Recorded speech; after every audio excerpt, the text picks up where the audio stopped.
네, 누구보다 쉽고 똑똑하게 알려드릴게요. 여기는 달달한 비급살롱입니다. 여러분 안녕하세요. 비급살롱의 진행을 맡은 황윤기입니다. 자, 수요일에 비급살롱 사업을 하시는 분들을 위한 정보로 채워가고 있습니다. 오늘도 그 정보들 꼼꼼하게 챙겨가 보시고요. 참고로 저희가 방송 통해서 말씀드리는 내용, 투자 판단에 대한 조언이지 모든 상황에 일반화해서 적용할 수 없다는 점 참고해 주시기를 바라겠습니다. 자, 그럼 오늘도 돈과 인생의 비급에 대해서 전해주실 세 분의 전문가님들 모셔보도록 하겠습니다. 오늘의 비급과 함께 화면 통해서 먼저 만나보시죠.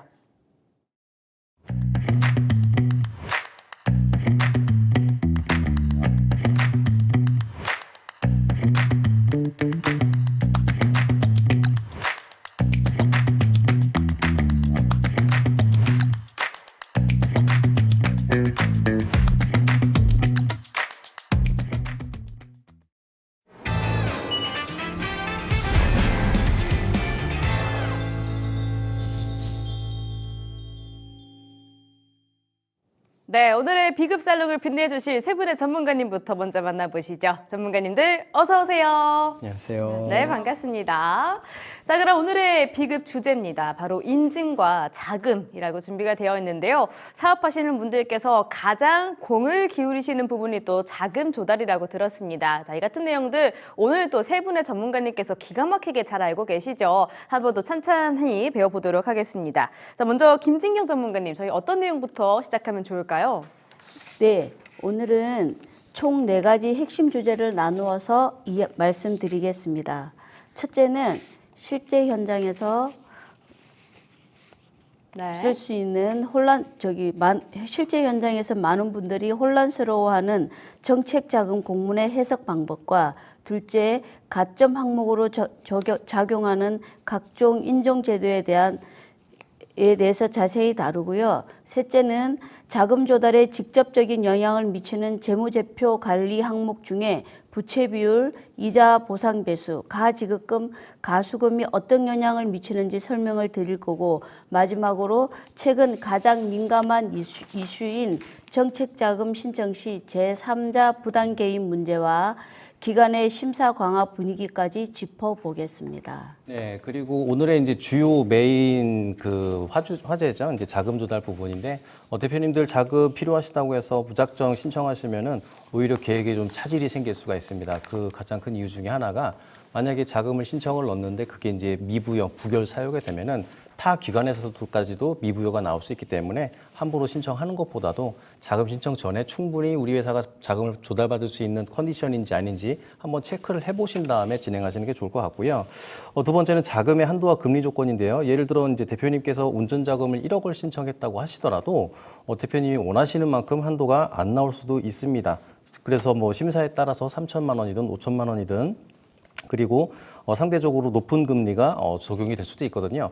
그런데 이제 왜 그렇게 원하는 만큼의 자금이 안 나오거나 금리가 높거나 그리고 상한 조건을 왜 내가 마음대로 가져갈 수 없나, 요거를 오늘 좀 핵심적으로 좀 살펴보셔야 되는데, 그 이유 중에 하나가 크게 2가지로 살펴볼 건데, 정량 지표인 재무제표입니다. 자, 우리 회사가 정책자금을 받을 수 있는 구조로 재무제표가 제대로 준비되어 있는지부터 점검하셔야 되고요.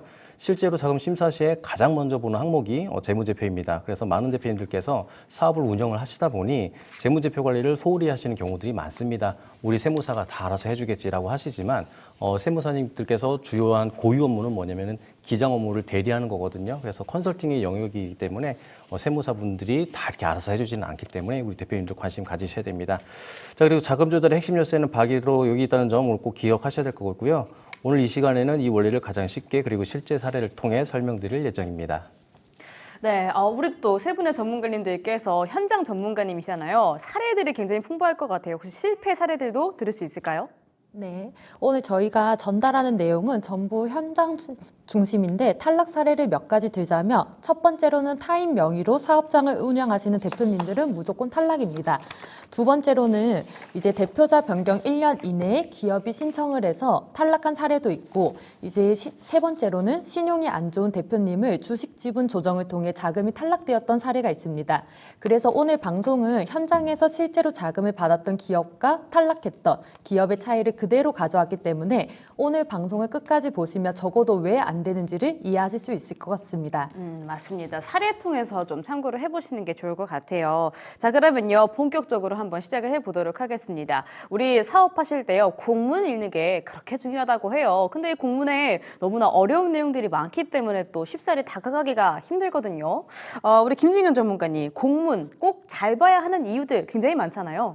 네, 앞서 이서우 전문가님께서 말씀하셨듯 자금 신청 후 탈락 결정을 받게 되면 재차 신청하는데 어려울 수 있기 때문에 제대로 알고 신청해야 합니다. 무작정 하시면 안 되고 특히 외부 컨설팅 업체를 통해 자금 자문을 받는 경우도 있는데 물론 컨설팅 업체를 신뢰를 해야겠지만 잘못되었을 경우에는 우리 대표님들께서 피해를 보게 됩니다. 번거롭더라도 공문을 꼭 한번 확인하시고 자금 신청을 하는 것이 좋겠습니다. 중소벤처진흥공단 주요 내용을 간략하게 보겠습니다. 이 표는 중소기업 육성자금의 전체 지원 계획을 정리한 내용입니다. 올해 총 규모는 2조 원이고 이 중 운전자금이 1조 3천억 원으로 가장 큰 비중을 차지합니다. 일반 기업, 여성 벤처기업, 소부장, 국산화 기업 등이 주 대상이고 기업당 최대 5억 원, 3년간 지원이 가능합니다. 그 외에도 세부 항목을 보면 수출기업은 5억 원 한도로 지원하고 일자리 창출과 신성장 혁신기업도 각각 2억 원씩, 소상공인은 창업, 재창업 자금으로 최대 1억 원 경영 개선 자금은 5천만 원 한도로 받을 수 있습니다. 즉 자금 용도에 따라 기업의 상황 맞춤 지원이 가능하도록 설계된 구조라고 보시면 되겠습니다. 다음 슬라이드를 보면 육성자금을 받을 수 없는 업종이 나와 있는데요. 중소기업 육성자금은 모든 업종에 다 열려 있는 것이 아니고 정책적, 사회적 이슈로 일부 업종은 지원 대상에서 제외되었습니다. 대표적으로 축산업 중 게식육 사업이나 도축업, 제조업 중 불건전 영상게임기 제조업, 도박기계나 오락용품 제조업, 도소매 및 게식육 도소매, 도박기계 및 불건전 오락기구 판매업, 성인용품 판매업 등이 해당됩니다. 쉽게 말하면 사회적으로 바람직하지 않거나 사행, 투기성 성격이 강한 업종은 원칙적으로 적용되지 않는다라는 것을 지금 말씀드리는 겁니다. 그러니까 사행성이나 불건전 업종들 같은 경우에는 당연히 배제가 된다라는 점 우리가 미리 또 생각해 볼 수 있을 것 같고요. 자, 근데 내가 하는 업종들도 당연히 포함이 되는 게 맞나? 좀 의구심이 드시는 분들도 분명히 계실 것 같아요. 이서우 전문가님, 추가적으로 이런 업종들도 안 된다는 것들이 있을까요? 네, 있습니다. 그래서 이제 슬라이드를 좀 보면서 좀 말씀을 드리면요. 여기에 보시는 표는 이제 중소기업 육성자금의 이제 지원 제한되는 업종입니다. 그래서 정부가 아무 기업에게나 자금을 지원하는 것은 아니고 정책적 목적과 사회적 영역을 고려해서 몇몇 업종은 제외를 하고 있습니다. 대표적으로 사행성 업종이 가장 먼저 빠지고요. 예를 들어 이제 도박이라든지 유흥, 성인, 오락시설 같은 경우도 있고요. 그리고 또 이제 부동산업을 하시는 최근에 이제 부동산법인 얘기가 좀 자주 나오는데 부동산법인 같은 경우는 그 어떤 생산적인 활동보다도 어떤 투기성이 강하다 보니까는 이 부동산 임대업이나 매매업도 정책 자금의 제외 대상이 되는 경우도 많습니다. 그리고 특히 이제 환경 오염이나 사회적 부정적 영향을 끼칠 수 있는 일부 업종들도 대상에서 빠집니다. 즉 이 자금은 제조업이라든지 기술 개발, 고용 창출 같은 곳에서 쓰이는 자금이라고 좀 보시면 될 것 같습니다. 다음 슬라이드를 보면서 중소기업 육성자금 재원별 대출 금리에 대해서 일단 좀 이어서 좀 말씀을 드려볼게요. 우리 많은 대표님들이 이제 정책자금을 보시게 되면은 이제 대출을 받는 거 요거 한 가지만 아시는데요. 크게 두 가지가 있습니다. 첫 번째는 재원구분 기금융자라고 해서 어떤 시나 도가 조성한 자금으로 직접 대출을 하는 거죠. 그리고 경기도가 정한 금리대로 대출을 하는 일반적인 방식입니다. 그런데 여기에 최근에 금리에 대한 이슈들이 많잖아요. 많은 대표님들이 시설대라든지 한 수억 원의 대출을 갖다가 실행했을 경우에는 금융비용도 상당히 부담이신데 그러기 위해서 지자체나 나라에서는 협조융자라고 해서 협약은행으로부터 자금을 대출하고 대출 금리의 일부를 지자체가 부담하는 방식을 협조융자라고 합니다. 그렇기 때문에 항상 그 정책 자금을 진행하실 때는 기금융자하고 이자 지원을 받는 협조융자 이 두 가지를 함께 신청하시는 것이 좋겠습니다. 자, 대출 금리를 보시게 되면은요, 기금융자는 기본적으로 기본금리가 2.9% 정도가 되고요. 그 대출에 대한 구분을 좀 보시게 되면은 이제 담보대출이죠. 보증서라든지 부동산 기타 이럴 경우에는 기본금리가 한 2.9% 정도 되고 여기에서 추가 할인이 신기술 사업자금, 벤처 창업자금 그리고 경기도 가족 신화 일하기 좋은 기업 같은 경우는 추가적으로 0.5%를 금리를 할인을 좀 해주고 있습니다. 그리고 대출금리의 구분에 이제 신용대출을 좀 보시게 되면은 기본금리는 담보대출 금리의 1.5%가 조금 높은 약간 좀 부담스럽기도 하죠. 자, 그렇지만 여성기업이라든지 장애인 기업 같은 경우는 0.3% 추가적으로 금리 할인이 있기 때문에 반드시 자금 조달하실 때 대출만 신청하시지 마시고 이렇게 금리 지원하는 프로그램까지 신청하셔가지고 금리 혜택 보시는 게 좋겠습니다. 네, 그리고 실제로 자금 지원 계획을 보면서 설명이 좀 가능할까요? 우리 김혜지 전문가님. 네, 지금 보시는 화면은 운전자금 세부 지원 계획인데요. 첫 번째 항목입니다. 이제 정부가 일반 기업, 신기술 기업, 벤처 창업 기업, 여성 창업 기업, 이제 소재 부품 장비 국산화 기업, 경기 가족 친화 기업부터 이제 기업들을 대상으로 운전자금을 어떻게 지원하는지 정리해둔 표인데요. 먼저 융자 규모를 보시면 올해 총 6,300억 원, 그리고 이제 기금 형태로 1,000억 원이 준비되어 있고 협동조합을 통한 자금이 5,300억이 있습니다. 다음으로 이제 중요한 부분이 바로 융자 한도인데요. 기업당 최대 5억 원까지 받을 수 있고 특별히 우수 기업으로 인정되는 경우에는 최대 10억 원까지 지원이 가능합니다. 이제 즉 사업 규모나 성장 단계에 따라 유연하게 한도가 설정이 되는 거죠. 지원 기간도 눈여겨보셔야 하는데요. 보통 3년 동안 지원되며 그 안에서도 1년 거치 후 2년 균분 상환 방식으로 갖게 됩니다. 이렇게 거치 기간을 두기 때문에 기업은 초기 자금을 안정적으로 운용을 할 수 있습니다.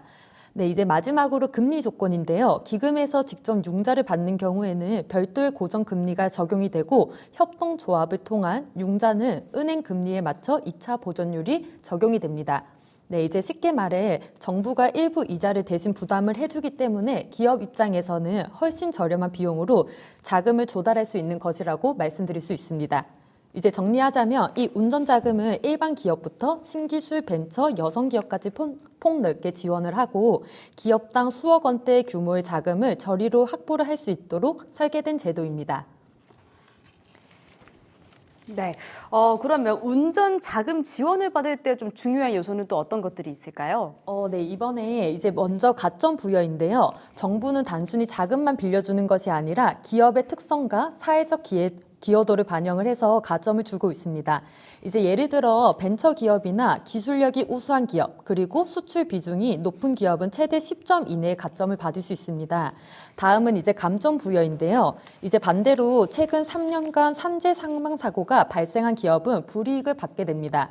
이제 구체적으로 사고 사망률이 0을 초과하면 최대 10점까지 감점이 적용이 됩니다. 이제 이는 단순히 안전사고를 줄이라는 메시지를 넘어 정부가 기업의 안전관리 체계를 매우 이제 중요한 평가 요소로 본다는 의미입니다. 이제 정리하자면 가점은 기업의 성장성과 사회적 기여도를 높여주고 감점은 안전이나 책임 경영이 미흡한 기업을 제어하는 장치라고 이해를 해주시면 될 것 같습니다.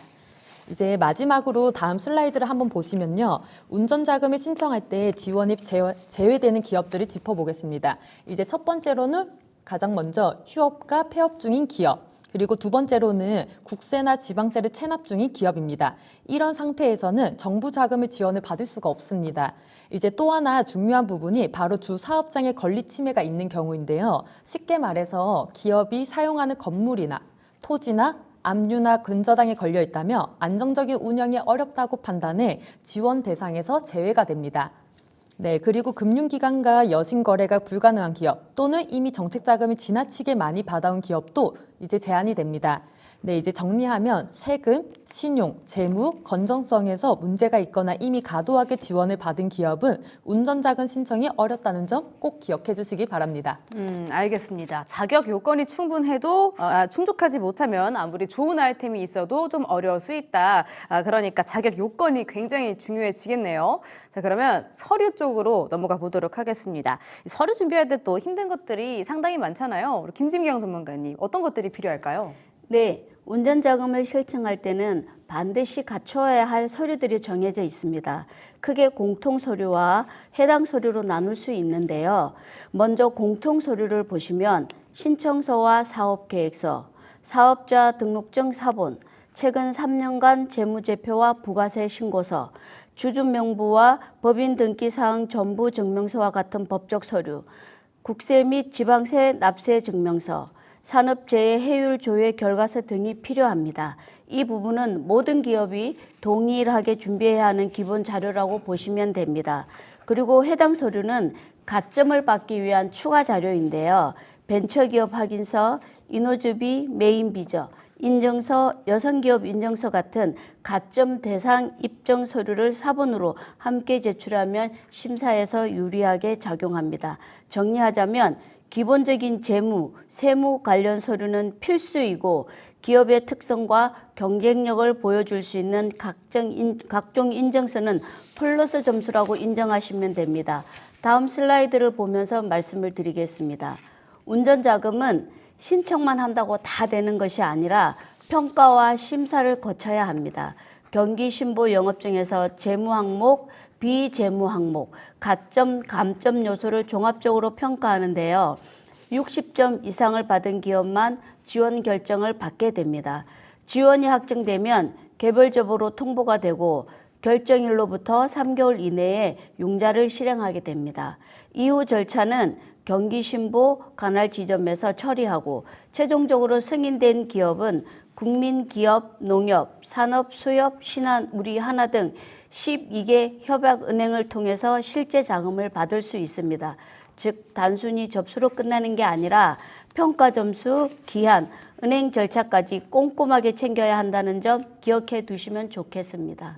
좋습니다. 역시나 서류는 참 까다롭습니다. 굉장히 복잡하지만 그래도 차근차근 한 개씩 준비하시면 될 것 같고요. 자, 그리고 다음으로 또 넘어갈 이야기, 인증 이야기도 나왔습니다. 저는 정말 이 비급살롱 수요일 팀을 진행을 하면서 인증이 굉장히 중요하구나, 이것만큼은 정말 제대로 알아가는 것 같은데요. 자, 가점 항목, 인증 제도, 이소우 전문가님, 진짜 많은 사례들이 있을 것 같아요. 예, 사례들이 많죠. 그러니까는 사업을 십수년을 운영을 하셨어도 뭐 그런 인증을 어떻게 인증은 존재하는지 아는데 우리 회사가 그게 해당이 되는지 안 되는지 이게 구분을 못 하시는 대표님들이 사실은 현장에 굉장히 많습니다. 자, 그래서 이제 많은 대표님들이 정말 열심히 사업을 운영을 하시지만 막상 자금을 신청할 때는 뭐가 필요한지도 모르시는 경우들이 상당히 많습니다. 특히 이제 소재 부품이나 뿌리 기업, 벤처 기업, 메인비즈, 이노비즈 같은 인증 제도는 알아두기만 하셔도 자금 신청 시에 가점을 받을 수 있는 강력한 요소인데요. 자, 이번에는 기업들이 운전자금을 신청했을 때 받을 수 있는 가점 기준을 좀 정리를 한번 해봐 드릴게요. 자, 먼저 우선 슬라이드를 좀 보시면서 말씀을 드릴게요. 자, 먼저 우선 지원 업종입니다. 경기도가 전략적으로 육성하는 산업, 예를 들어 자차 관련된 산업, 뿌리 산업, 문화 콘텐츠 산업은 각각 10점의 가점을 받을 수가 있습니다. 즉 정부가 이제 미래 성장을 동력으로 보는 분야에 속해 있으면 자금 조달에서 확실히 유리하다는 뜻입니다. 자, 그리고 다음은 우수 중소기업에 대한 가점인데요. 정부나 경기도가 공식적으로 인정한 기업들이 대상인데 대표적으로 3년 이상 경과돼야지만 받을 수 있는 인증이죠. 이노비즈 기업 그리고 메인비즈 기업은 각각 10점의 가점을 받을 수가 있습니다. 여기서 말씀드리는 10점 점수들은요. 누적이 돼가지고 60점 이상 초과가 되면 융자 승인이 되는 기업이기 때문에 이 부분 좀 참고하셔서 얘기를 들어주시면 좋을 것 같습니다.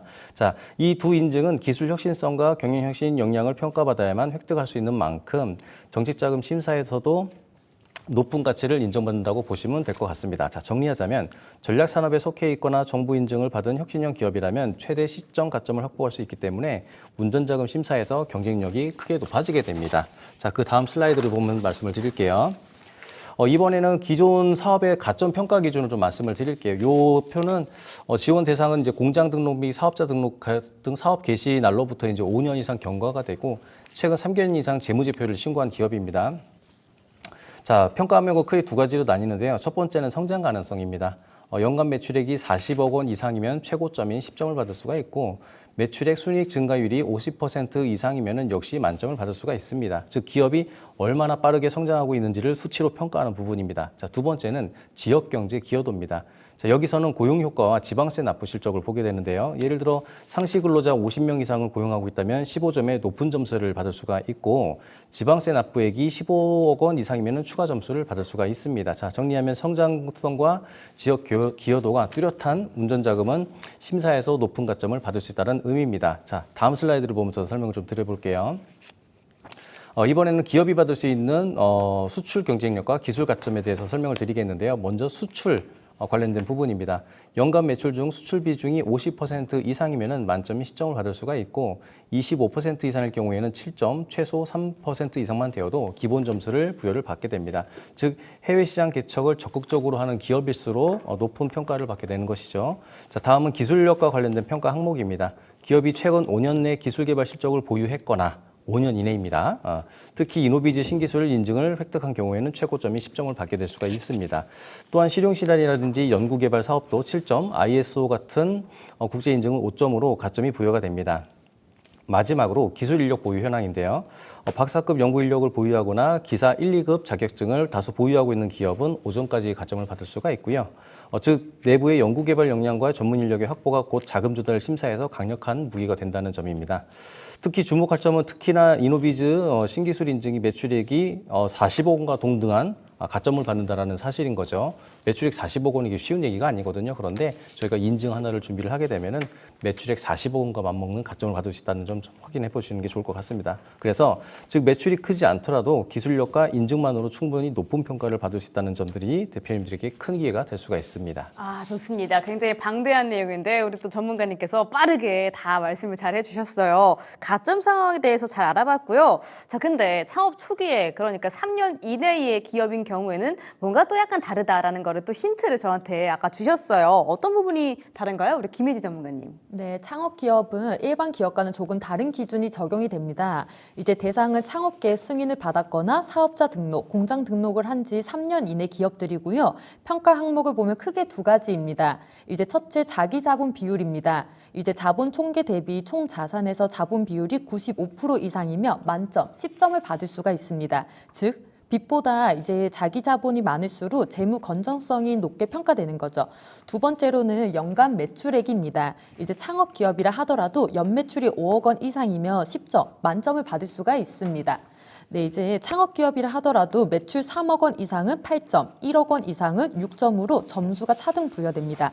여기서 이제 중요한 포인트는 이제 창업 5년 이상 된 기업이 매출 40억 원이 올려야 받을 수 있다는 가점과 창업 3년 이내 기업이 매출 5억 원을 올려도 받을 수 있는 가점이 동일하다는 점입니다. 네, 이제 즉 초기 기업들에게는 성장 가능성을 높게 인정을 해주기 때문에 매출 규모가 작더라도 충분히 높은 점수를 받을 수가 있습니다.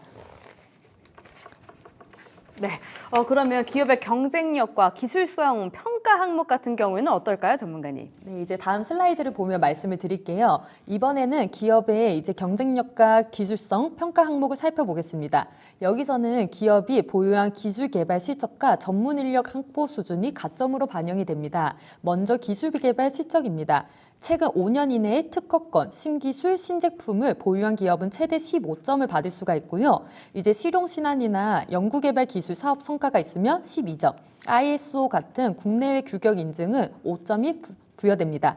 다음은 이제 기술 인력 확보입니다. 기술사, 기능장, 박사 인력을 보유한 기업은 10점 만점, 기사 1, 2급 자격증 보유 인력은 5명 이상이면 9점, 3명 이상이면 7점, 1명만 있어도 5점을 받을 수 있습니다. 즉 내부에 얼마나 전문 인력을 확보하고 있느냐가 곧 경쟁력으로 인정이 되는 것입니다. 그렇군요. 인증이 작으면 이렇게 가점 사항이 많은지는 또 몰랐던 것 같습니다. 자, 그러면요. 대표적으로 추천하시는 인증들이 한 개씩 있는 것 같은데요. 우리 김진경 전문가님, 가장 추천해 주시는 인증 같은 게 있을까요? 네, 중요한 건 이런 인증을 몰라서 놓치는 경우가 굉장히 많다는 겁니다. 기술보전기금이나 중진공 등 정책자금기관에서는 특정 인증이 있으면 신청 자격 우대, 한도 확대 심사 가점까지 줍니다. 다음 표를 보며 예시를 들어보겠습니다. 기술보전기금은 원래 혁신기업을 지원하는 역할을 해왔지만 이제는 벤처기업에 대해서는 최고 보정 한도를 크게 늘렸습니다. 우선 일반 보정 한도의 경우 벤처기업은 최대 50억까지 보정 지원을 받을 수 있습니다. 이 말은 곧 기업이 기술력은 있지만 담보가 부족해도 보정을 최대 50억 규모의 자금을 은행에서 빌릴 수 있다는 의미죠. 또 하나 중요한 부분이 바로 특수보증제도입니다. 벤처기업이 대기업과 계약을 맺고 납품을 해야 하는 경우 이행보증이나 전자상거래 담보보증 등이 필요한데요. 이 역시 최대 70억까지 보증이 확대됩니다. 즉 거래 신로들을 확보하면서도 안정적으로 사업을 진행할 수 있는 길이 열린 겁니다. 예를 하나 들어보겠습니다. 경기도 한 바이오 벤처기업이 최근 신약 개발 기술로 벤처 인증을 받았는데 임상 시험을 진행하기 위해 대규모 자금이 필요했습니다. 원래라면 담보 부족으로 은행 대출이 어려웠을 텐데 이번 보증 확대 덕분에 기보증 50억 원을 확보하고 연구 개발을 이어갈 수 있었습니다. 또 다른 사례로 전자부품 스타트업 글로벌 기업과 공급 계약을 체결했는데 납품 신뢰성을 담보하기 위해 이행보증 30억 원이 필요했습니다. 기술보증기금의 보증 확대로 이 보증을 받을 수 있었고 결과적으로 계약을 수행할 수 있었습니다. 다음 슬라이드를 보며 말씀드리겠습니다. 벤처기업은 자금 조달 과정에서 기술보증기금으로부터 우선적으로 보증 지원을 받을 수 있습니다. 즉 벤처기업은 기보의 중점 지원 대상으로 분류되기 때문에 보증심사에서 훨씬 유리하고 결과적으로 은행 대출을 더 쉽고 더 빠르게 받을 수 있다는 장점이 있습니다. 정리하면 벤처기업 인정을 받는 순간 단순히 명패만 걸리는 것이 아니라 실질적으로 보증 한도 확대와 신용 보강이라는 혜택까지 동시에 따라온다는 점 꼭 기억하시기를 바랍니다. 네, 굉장히 좋은 제도인 것 같기는 해요. 근데 상당히 많은 분들께서 모르실 것 같습니다. 저야 뭐 사업을 안 하니까 모를 수 있다고 해도 직접 사업을 하시는 대표님들도 이런 제도를 모를 수 있을 것 같거든요. 어떻게 보세요? 네, 모르는 경우도 많지만 알고는 있지만 이게 어떤 도움이 되시는지는 전혀 인지를 못하고 계신 대표님들이 현실적으로는 상당히 많습니다. 그리고 어쨌든 현장에서 대부분 10년 이상 제조업에서 현장에서 일만 하시다가 이제 사업자를 개시를 하고 이제 사업으로 이제 턴을 하시는 이제 많은 대표님들 같은 경우에는 솔직히 더 모르는 경우들이 많죠. 그러다 보니 일반 대기업 같은 경우에는 재벌 2세처럼 뭐 경영 수업을 받아서 하는 경우들도 있지만 우리 일반 소상공인 제조업들 대표님들 같은 경우는 그런 케이스가 없다 보니까는 이 정보력에 대해서 상당히 좀 약할 수밖에 없고 현장에서 부딪히면서 몸으로 익히신 분들이 대부분이기도 합니다. 그래서 벤처 인증이나 소재 부품 각종 인증 등에 대해서 알고 계신지 여쭤보면 해당이 되시는데도 해당이 안 된다고 생각을 하셔서 신청을 안 하시거나 잘 모르는 경우들이 실제 많습니다. 자, 이제 이게 왜 필요한지 어떤 도움이 되는지 지금 왜 준비해야 되는지조차 접할 기회가 없었던 거죠. 그런 걸 볼 때마다 참 안타까운 생각이 좀 들기도 합니다. 그래서 저희가 이런 부분들을 알기 쉽게 전달해드린 역할이 정말 중요하다고 생각을 합니다. 그러니까 이 사업 업종에서도 정보 격차가 제일 중요한 맞습니다. 관건이 되는 거네요. 네네. 정확해요. 그렇기 때문에 오늘 이 방송을 통해서라도 꼭 말씀을 드리고 싶은 게 인증은 형식이 아니라 기회라는 점입니다. 이제 조금 번거롭더라도 한번 받아두면 그 하나가 자금이 되고 사업이 되고 이제 사업 입찰도 되고 IR 자료에도 들어가고 회사 전체의 신뢰도까지 높여주게 됩니다. 여성 기업 인증이라는 게 있습니다. 대한민국 모든 여성 사업자라면 누구나 가능하기 때문에 꼭 여성 기업 인증 받으시길 바랍니다. 근데 인증이 부족해서 자금 조달을 못 받으시는 분들도 상당히 많을 것 같거든요. 어떤 사례들이 있을까요? 우리 김진경 전문가님. 네, 아까 공문 해설에서도 말씀드렸지만 정책 자금이 모든 기업에 다 주어지는 것은 아닙니다. 결손이 많거나 적자가 계속되는 등 재무제표가 안 좋은 기업들은 우선순위에서 자연스럽게 밀리게 됩니다. 그러다 보니 실제로는 재무제표가 좋은 기업들만 자금을 신청하게 되고 결국 경쟁이 치열해질 수밖에 없습니다. 그렇다면 이런 상황에서 뭐가 중요할까요, 아나운서님? 저희 계속 인증 얘기를 하고 있으니까 인증이 가장 중요할 것 같습니다. 맞겠죠? 네, 맞습니다. 바로 가점 사항입니다. 그 중에서도 인증, 이게 정책 자금 선정에서 결정적인 역할을 하게 됩니다. 기존 컨설팅 사례를 하나 말씀드리면 김포에 있는 플라스틱 사출 공장 여성 대표님이셨는데요. 그 대표님께서 공장 매입을 앞두고 있는 상태에서 상담을 진행하게 되었습니다. 가장 먼저 여성 기업 확인을 받으셨고요. 그 다음에는 기술 평가를 위해 사업 아이디어를 여쭤봤는데 그걸 바탕으로 특허 출원까지 진행하게 되었습니다. 이후에 연구 전담 부서까지 설립을 마치고 결국 벤처기업 확인까지 받게 되셨습니다. 이런 과정을 통해 30억 규모의 공장을 매입하실 때 공장 매입 자금과 운전 자금 5억까지 확보하셨고 거기에 취득세와 등록세 감면으로 약 1억 원 이상의 절세도 하셨습니다. 다만 여기에서 주의할 점 하나 있습니다. 연구 전담 부서를 통해 세액 공제 혜택을 받는 기업들이 많습니다. 하지만 실제로 연구 활동이 이루어지지 않거나 요건을 충족하지 못하는 경우 이미 받은 세액을 환수당할 수도 있습니다. 이러한 경우 수년간 받은 세액 공제 금액을 한꺼번에 추징당할 수 있어 기업의 큰 재정적 부담을 초래할 수 있습니다. 따라서 연구 전담 부서를 운영하는 기업은 실제 연구가 이루어졌다는 증빙 자료를 철저히 관리해야 하며 사전 심사 제도를 활용하여 세무 리스크를 줄이는 것이 중요합니다. 결국 이렇게 인정 하나하나를 준비하다 보면 자금 조달은 물론 절세 혜택까지 따라오게 됩니다. 이쯤 되면 왜 인정을 해야 하는지 안 할 이유가 없다는 건 느껴지시죠? 네, 완전 느껴집니다. 자, 근데 내가 인증을 받을 만한 별다른 기술력이 없어요 하시는 분들은 그냥 넉놓고 있으면 되는 걸까요? 찾아봐야죠. 예, 그래서 이제 방법을 찾는 게 이제 전문가 아닙니까? 그렇기 때문에 일단은 우리 회사에서 어떤 뭐 심사라든지 이런 걸 거치지 않고서 기준 조건만 갖추면 나오는 인증들이 있습니다. 소재 부품이라든지 뭐 여성 기업이라든지 아까 말씀드린 이런 것들, 그리고 또 이제 제조업하면은 ISO 같은 것들 기본적으로 나올 수 있는 것들은 최대한 좀 많이 받으시고요. 특허를 말씀드리면은 또 대표님들께서는 뭔가 특정한 어떤 기술이라든지 어떤 제품이 나와 있었다라고 생각을 하는데요. 저기 그 펜을 보시면은요, 여기 펜의 모양이라든지 디자인이라든지 상표라든지 그리고 이 펜을 팔기 위한 노하우, 그리고 이 펜을 만들기 위한 공정 과정, 그리고 이 펜을 만들기 위한 도면, 이 모든 것들이 전부 다 기술이 대상이기 때문에 주변에 찾아보면은 굉장히 상상 이상으로 많습니다. 그래서 방금 말씀드린 것을 실행하기 위한 연구전담 부서까지 설치도 가능하고요.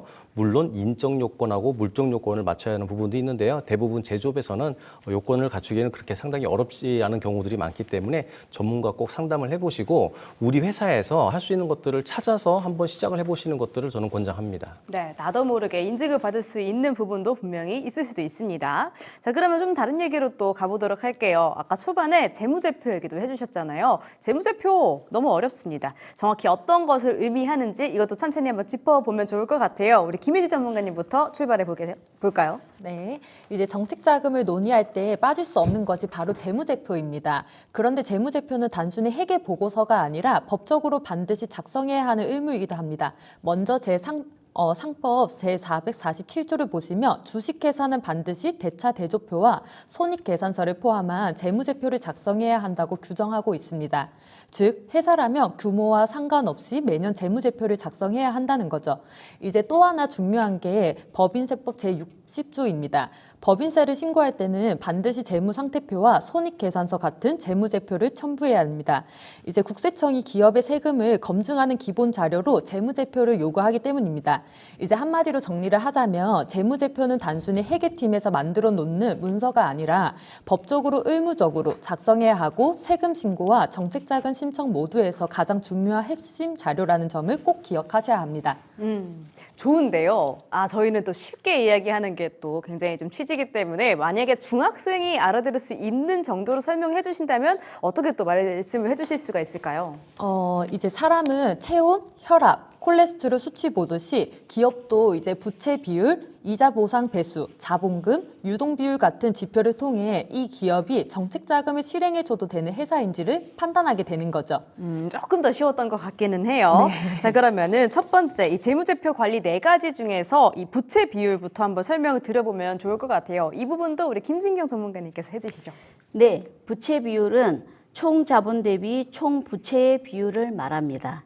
예를 들어 총 자본이 10억인데 부채 총계가 15억이면 부채 비율은 150%입니다. 정책 기관은 이 비율이 300%를 넘는 경우 거의 대부분 자원을 거절합니다. 정책 자금을 심사할 때 가장 중요한 평가 항목 중 하나가 바로 부채 비율인데요. 업종별로 평균 부채 비율과 제한 부채 비율이 정해져 있는데 이를 초과하면 자금 지원의 불이익을 받을 수 있습니다. 예를 들어 제조업의 평균 부채 비율이 약 123%의 수준이고 정부가 정한 제한 부채 비율이 368%입니다. 즉 제조업체가 부채를 자산의 3배 이상으로 과도하게 끌어올리면 위헌 비염으로 판단되어 정책자금 지원이 어렵다는 뜻입니다. 정리하자면 각 업종마다 허용되는 부채 한도가 다르기 때문에 기업 대표님들은 반드시 자사 업종의 제한 부채 비율을 확인하고 재무 구조를 관리하셔야 합니다. 근데 이게 중요한 게 부채 비율은 단순한 숫자가 아니라 이 회사가 외부 자금을 얼마나 의존하고 있나를 보여주는 지표입니다. 너무 높으면 안 된다고 보시는 거죠. 맞아요. 우리가 종목 분석할 때도 이 부채 비율 좀 많이 확인하시는데 높으면 안 좋은 거잖아요. 자, 그러면 낮출 수 있는 방법들을 좀 제시를 해주시는 게 좋을 것 같아요. 그렇죠. 이제 부채 비율을 개선하는 방법이 이제 뭐 몇 가지가 있는데요. 그 중에 이제 보편적으로 이제 한 2가지 정도 예를 들어서 한번 설명을 해보겠습니다. 슬라이드를 보면서 좀 말씀을 드리면은요. 많은 대표님들이 이제 정책 자금을 신청하실 때 가장 많이 부딪히는 것 중에 하나가 이제 바로 부채 비율입니다. 재무제표를 보면 자산 대비 부채가 얼마나 되는지를 수치로 보여주는데 이 비율이 높으면 아무리 좋은 사업 아이템이 있다고 하더라도 자금 지원이 어렵습니다. 그러면은 이제 개선할 수 있는 방법은 이제 크게 2가지가 있는데요. 첫 번째는 직접 자본금을 증자하는 방법입니다. 쉽게 말해 대표님이나 주주가 회사에 돈을 넣어서 자본금을 늘리는 겁니다. 자, 이 경우는 부채로는 그대로인데 자본이 커지니까 자연스럽게 부채 비율이 낮아집니다. 예를 들어 자본금이 1억이고 부채가 5억이라고 하면은 부채 비율은 500% 수준이지만 자본금을 3억 원으로 증자하게 되면 부채 비율이 상당히 낮아지죠. 100%대 중반까지도 떨어지게 됩니다. 자, 이처럼 단순히 자본금을 보강하는 것만으로도 재무 구조가 크게 개선될 수 있고요. 여기서 킥을 하나 드리자면 실제로 자본금을 이 방법 같은 경우는 현금을 보유하고 있는 상태에서 자본금을 늘리는 방법이기 때문에 현금에 대한 부담이 있을 수가 있거든요. 자, 그랬을 때는 대표님께서 회사에다가 넣은 돈이 있습니다. 주임 중 단기 차입금이죠. 이런 부분을 자본금으로 돌릴 경우에는 자본금이 늘어나는 케이스도 있기 때문에 가수금이죠. 주임 중 단기 차입금 요 계정이 있다. 이 계정에 대표님이 넣은 돈이 있다라고 하시면 그거를 자본금으로 돌리시는 것도 괜찮습니다.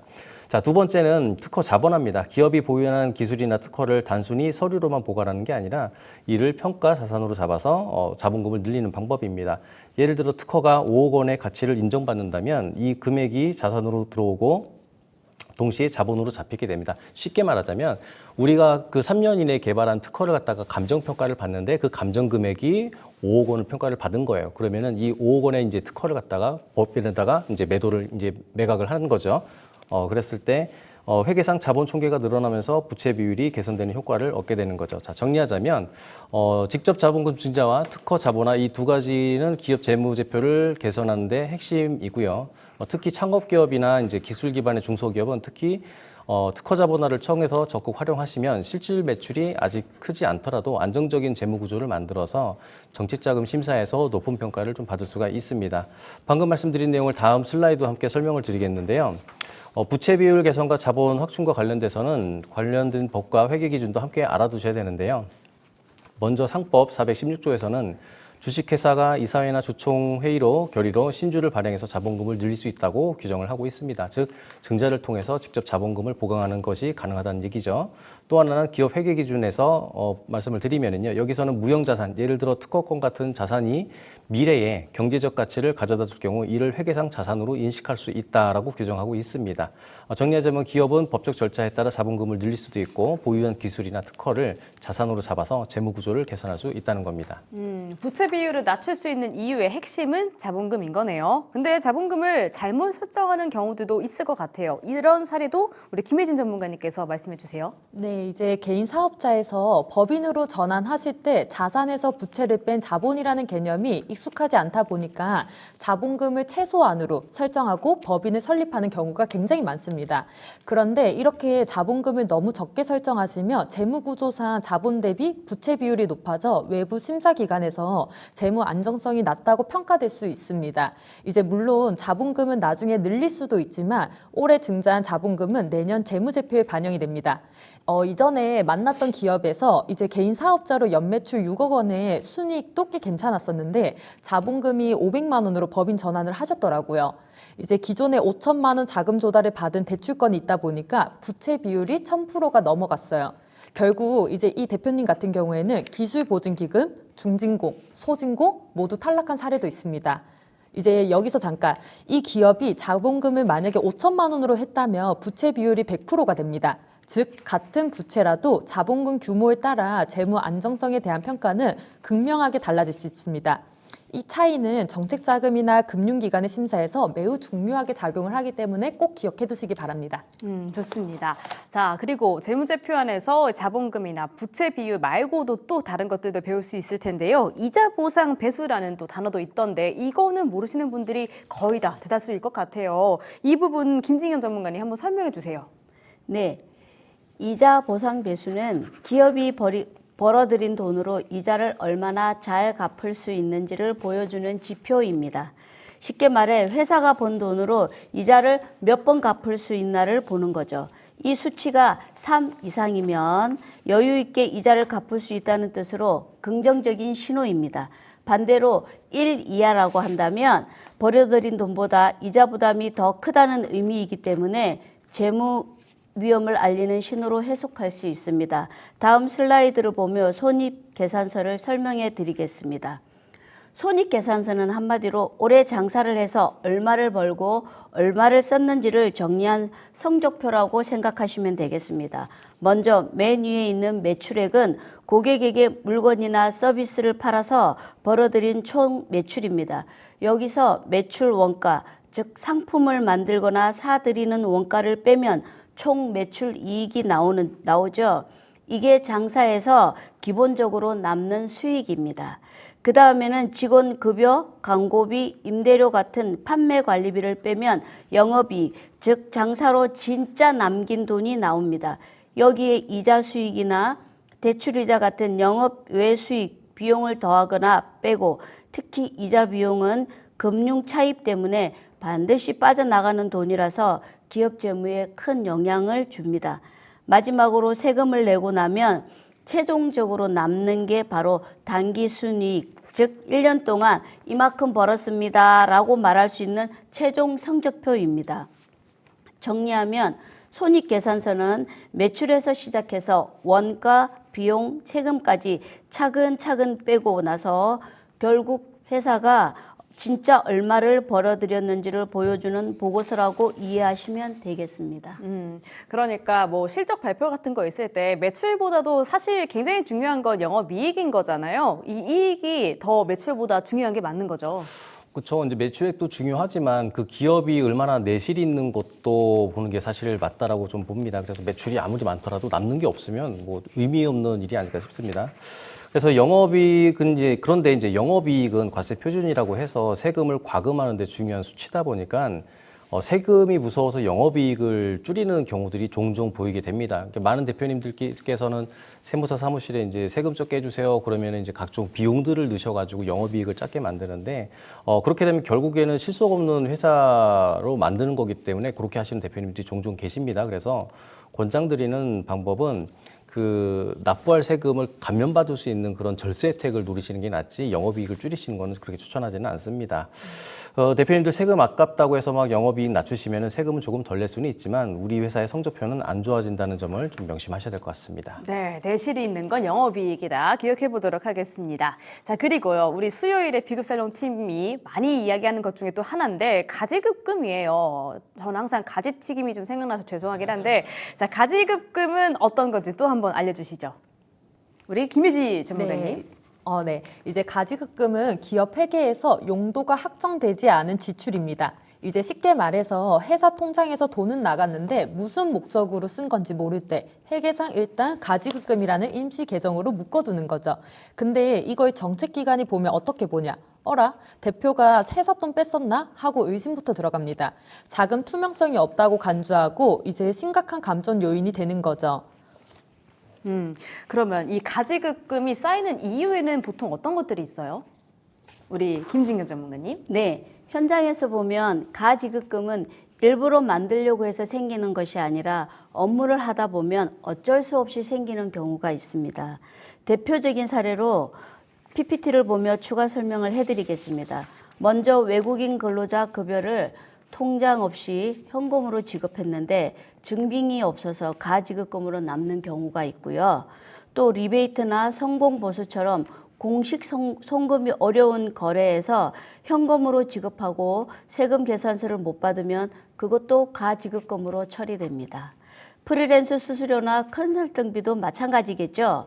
간이 영수증이나 계좌 이체 없이 현금으로 지급되면 결국 회계 처리가 안 되고 가지급금이 되는 것입니다. 심지어 대표님이 개인적으로 급하게 돈을 인출하셨다가 정확한 용도를 소명하지 못하면 금융기관에서는 유용된 자금처럼 보이기도 합니다. 그래서 평소에 증빙을 꼼꼼히 챙기시고 법인과 개인 자금을 명확히 분리하게 하는 것이 정말 중요합니다.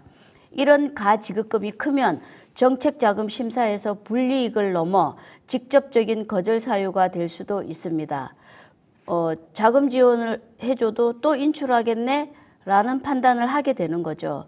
이 가지급금은 재무구조에도 안 좋은 영향, 정책자금에서도 불리한 계정입니다. 특히 이 가지급금에 대해서 대표자는 인정이자까지 지불해야 한다는 점, 그리고 기업이 폐업, 청산, 해산 시에도 가지급금을 정리하지 못하면 대표자의 소득으로 간주해 상당한 세금의 문제가 발생하기도 합니다. 가지급금은 전문가와 상담해서 단계적으로 정리하는 것을 권장합니다. 그럼 실제로 사회적으로도 이 가지급금이 좀 문제가 됐던 사례들이 많을까요? 네, 뭐 여러 가지 사례가 있는데요. 2022년도에 서울에 있는 뭐 프랜차이즈 기업이 수십억 원 규모의 가지급금이 발견이 되면서 횡령 및 배임 혐의로 고발된 사건 사고가 있었습니다. 법인 계좌에서 대표자 개인 계좌로 지속적으로 이제 송금이 되었고 회계 기록상은 전부 가지급금으로 분류가 돼 있던 거죠. 검찰은 이걸 회사 자금을 사적으로 전용한 혐의로 판단을 했고 이렇듯 가지급금은 기업 재무와 상당히 연관돼 있어 자금 조달 시 상당한 불이익을 주게 됩니다. 네, 가지급금도 단계적으로 정리하는 게 참으로 또 중요할 것 같습니다. 자, 그러면요. 다음은 또 가수금인데 가수금은 또 뭘까요? 우리 김혜지 전문가님.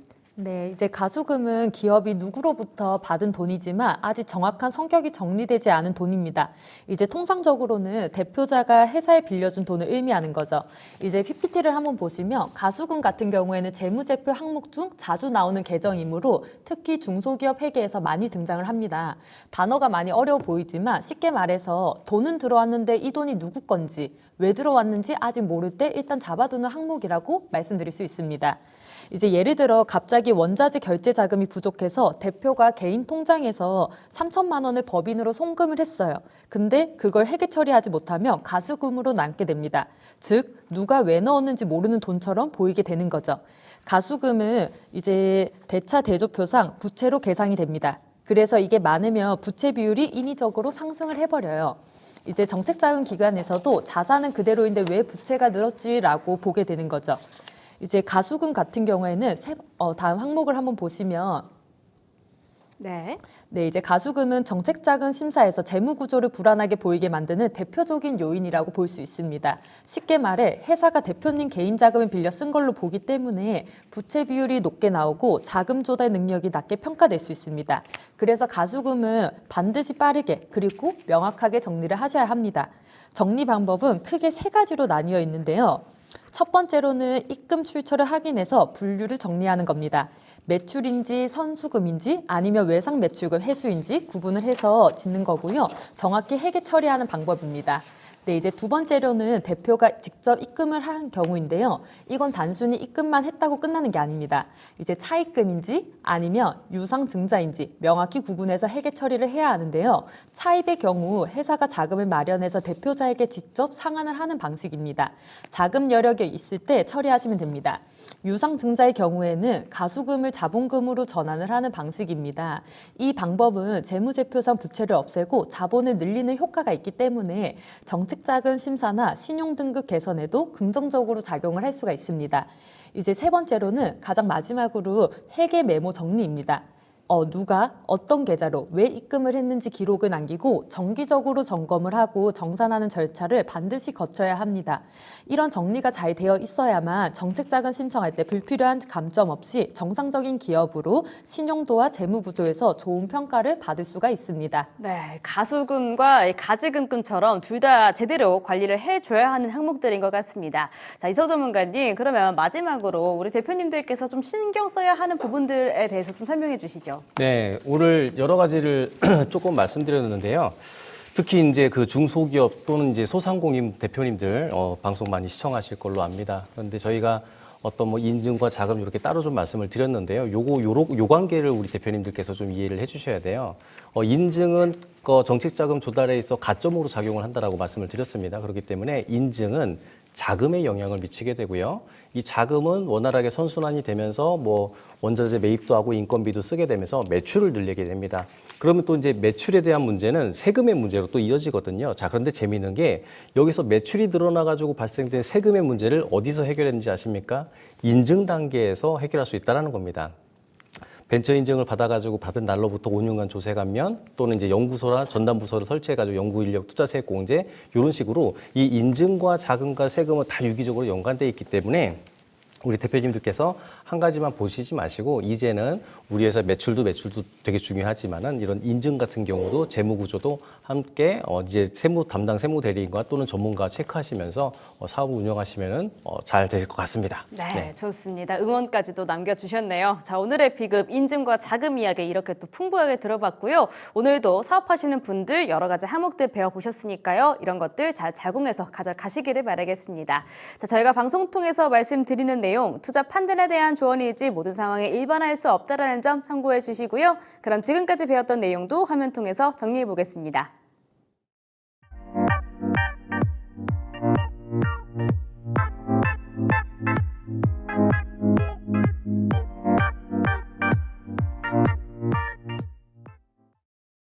네, 오늘도 좋은 내용 알려주신 우리 세 분의 전문가님들 말씀 감사했습니다.